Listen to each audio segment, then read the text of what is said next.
Trash or treasure? Is this thing bullshit or is it beautiful? Is it detestable or is it a diamond in the rough?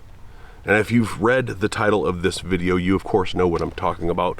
Today we're going to look at a firearm from a company that the internet can't ever seem to agree on. And that is of course from Bear Creek Arsenal, the 9mm bufferless PCC, the BC-9. Let's get into it.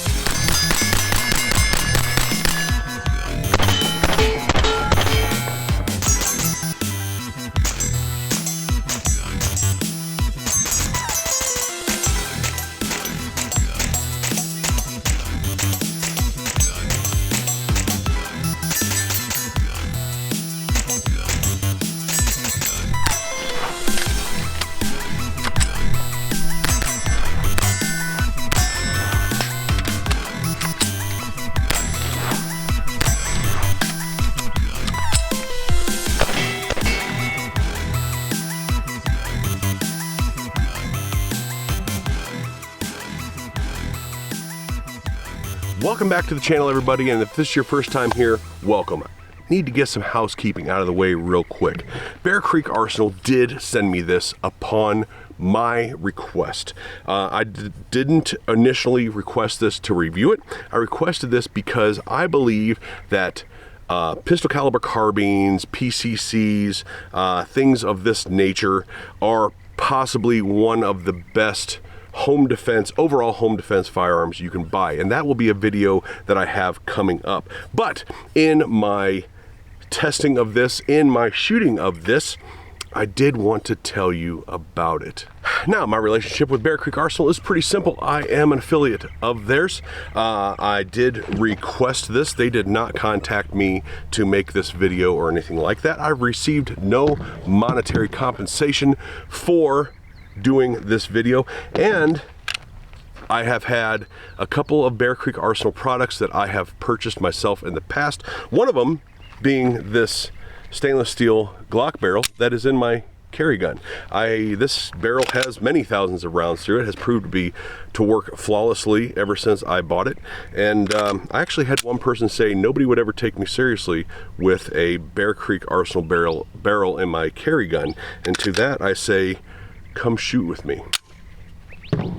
Also had a 7.5-inch upper that I did a review on many years ago that ran very well as well. I no longer have it. I actually sold it to a friend of mine who is still currently using it. So that is my relationship with Bear Creek Arsenal.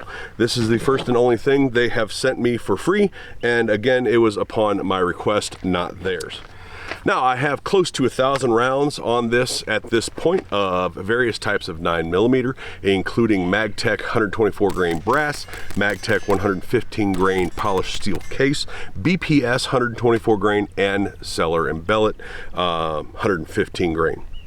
I've also run a mag or two of 124 grain Hornady XTP through it, so it did feed hollow points as well.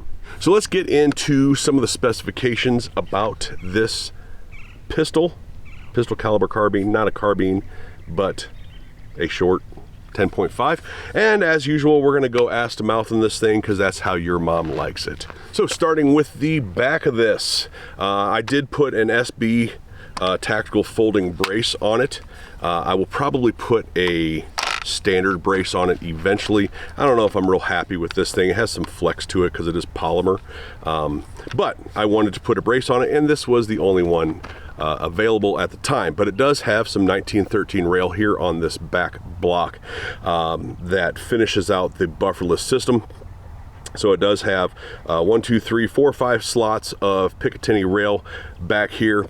Moving up, the hand grip is a pretty standard A2 hand grip with one-sided safety, 90-degree safety there. The lower parts kit is a mil-spec lower parts kit, and it does take Glock style magazines. So I've run Glock mags through this, I've run ETS mag through this, and I've run KCI mags through this. So, and it has fed and worked with all of them very well. Now the upper and lower castings are billet aluminum castings. And the upper bolt carrier group and recoil spring is an interesting system. The bolt carrier group is fairly basic. It is a shorter bolt carrier group than something you'd find in something like an AR. It does have a bolt-on Gen 2 Bear Creek Arsenal charging handle, and it has this guide rod and recoil spring that go inside it. Now, I am going to eventually suppress this, so I'm not sure yet how that recoil spring and all that is going to function. When that happens, we will see in the future. I topped it off with this Riton red dot. I don't remember what it's called. It's one I've had floating around for quite some time, and put that on. It's been fine. Moving forward to the handguard. This is one of those handguards that has that slim center section to it with some attachment points, and of course M-lock the rest of the way around it. It is 8 screws that hold together onto the barrel nut.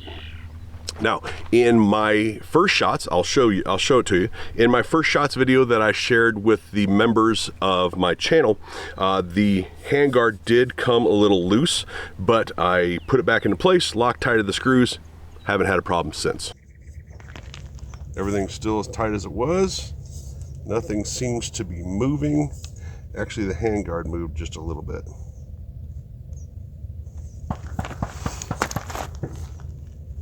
I don't know if you can see that, but that gap was not there. Okay, let's keep going. Glock mag.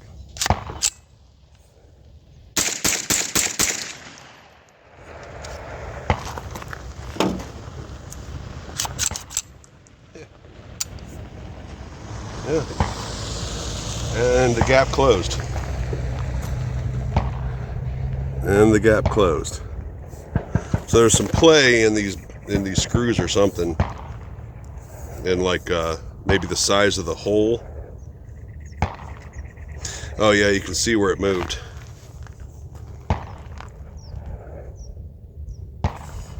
See that shiny spot where it has moved forward and then moved back again, scratching off where that screw is. Oh, and another one there.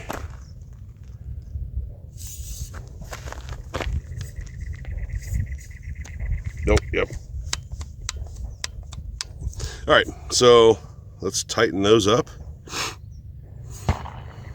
But function-wise, a couple of loose screws aren't killing me. Function-wise, it's, I mean, that's only 15, 25, 30 rounds, but function-wise, so far it seems pretty good. Now, under that handguard is a 10.5 M4 barrel that is Parkerized with a 1 in 10 twist, which is pretty standard for a 9mm PCC. And then it has this twisted looking, almost bird cage, but flash hider, brake, whatever you want to call it, on the end of it. And it is a half 36 thread, so it is not half 28, it is a half 36 thread. Again, I will be suppressing this eventually, but this thing seems to work just fine.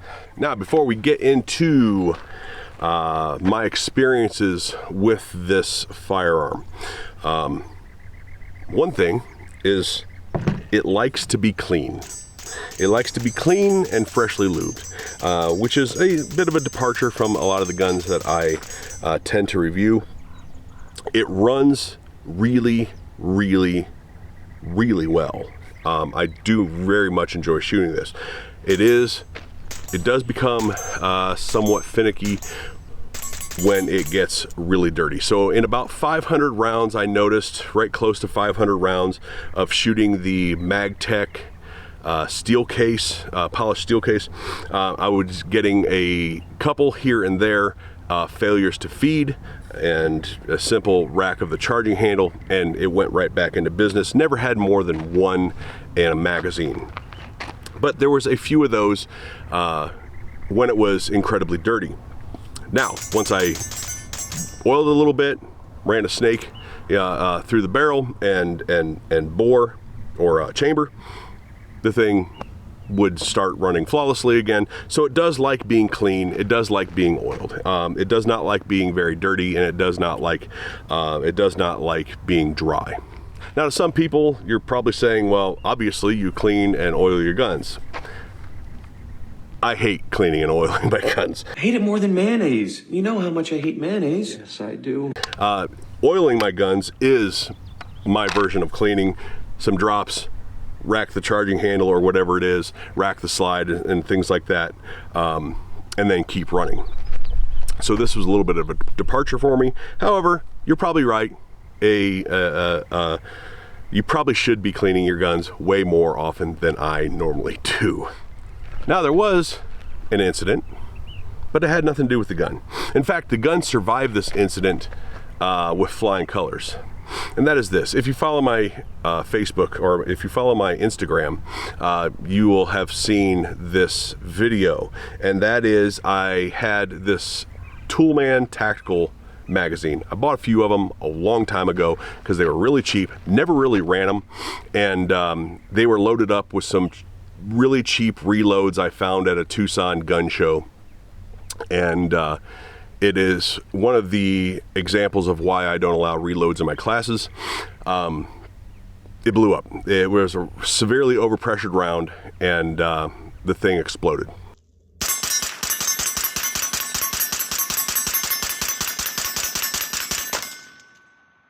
Now, this being a blowback design, instead of having something that locks into place like an AR or AK, it was able to bounce the bolt back and blow all the crap out the bottom, you know, all the force going out the bottom and side, as opposed to keeping the explosion in the chamber, probably saving the firearm.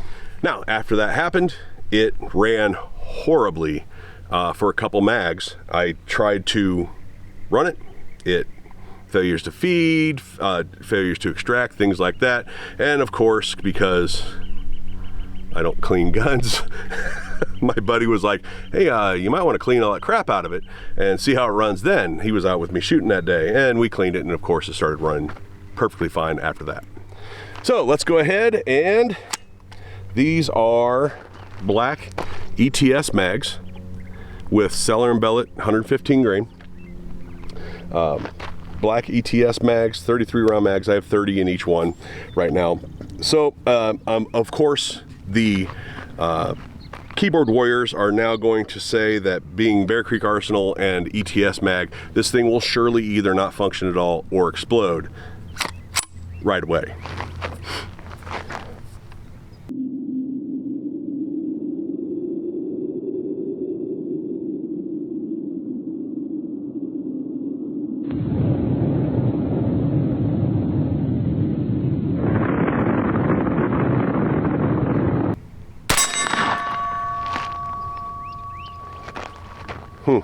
It worked.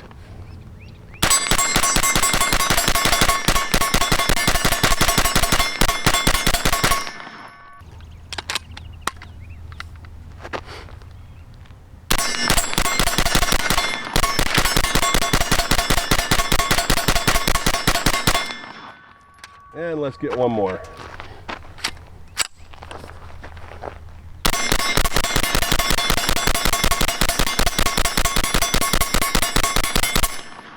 I mean, this thing just, it's 9mm, right? So it's not like it has heavy recoil to begin with, but this thing just really stays on target real nicely. Like I said, there's a little bit of flex in this, but that's not an issue with Bear Creek. There's a little bit of flex in that, but this thing is just super fun and easy to shoot. So now that the barrel's nice and warmed up, this is only a minute or two later. Now that the barrel's nice and warmed up, let's do an accuracy test at 50 yards. Now this red dot is zeroed at 25. So my point of aim, point of impact may shift a little.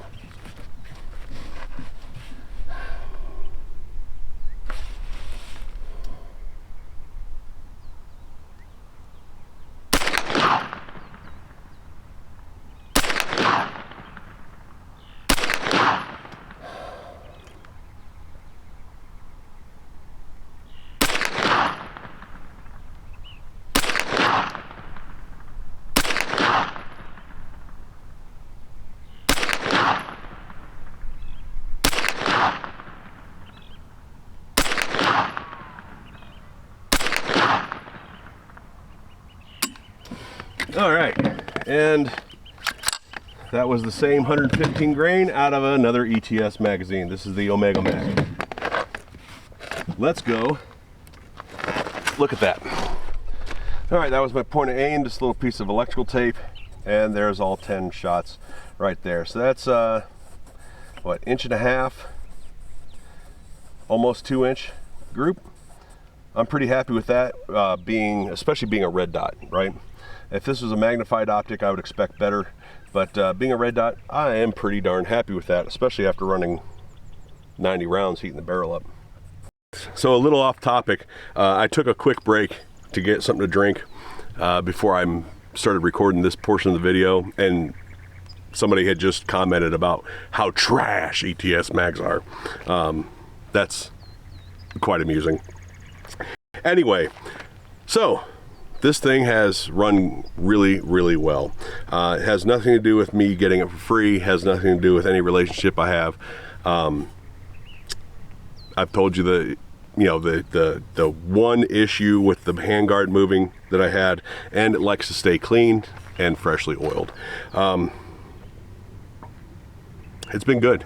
It's been a really, really fun gun to shoot, obviously accurate, and it's been super reliable even with the evil Mino ETS mags. So are there any improvements I would make on this? Well, of course there is. Nothing gets a free pass on this channel, and there's things about it that I would probably change, but I don't know if you could change them for the price point. So real quick, YouTube censors, I'm not selling anything. I'm just forwarding pertinent information on to the viewer, and that is the cost of these. The cost of these is right around 500 beans. It depends on the barrel length you get and things like that, but they're right around that price point. Now I would change the grip because I don't like these grips. It does take a standard AR grip, so that is nice, very easy to change out. And while the trigger isn't bad at all, it's actually pretty light for a mil-spec trigger. It feels like a mil-spec trigger reset, but the pull is actually pretty decent for mil-spec. I would probably put a lighter trigger in it just for me. Again, I don't know if you could do that and keep the same price point though. So that is it for the Bear Creek Arsenal BC-9. My experience with this one has been really good. It survived an explosion. It does like being clean and oiled, and the handguard was a little loose, and it took nothing to tighten that up with some Loctite and an Allen wrench. It is what it is. But it has otherwise run flawlessly through various types of ammo, and yeah, it's just a riot, just fun to shoot. Before I get into my standard outro, I want to say something. This is my Tiberius Gibbs t-shirt. I have other t-shirts from other creators that I watch and enjoy watching. Creators put a lot of money, time, and effort into their channels. Support them. Support your favorite creators. Buy their swag, buy their merch, donate to them, do all that stuff. Buy from their affiliate links. There's a lot that goes into these, and I like to show my appreciation to the channels that I watch. You should show your appreciation to them as well. Yes, but I am going to leave a link to this t-shirt and others like it down below so you can check those out yourself. Thanks for watching, everybody. Don't forget to hit like, share, subscribe, hit that notification bell. If you want to support the channel, there are multiple ways to do that. You can become a member. It's very inexpensive. You get members only posts and previews of upcoming videos. Hit the notification bell and leave a comment down below. All of that really, really, really helps. There are other ways to support the channel in the link. I appreciate it if you do. If you don't, come back, watch another video. That's awesome as well. Thank you guys. Thank you to Bear Creek Arsenal for sending this out. You will see more of it in a video coming up. We'll talk to you later.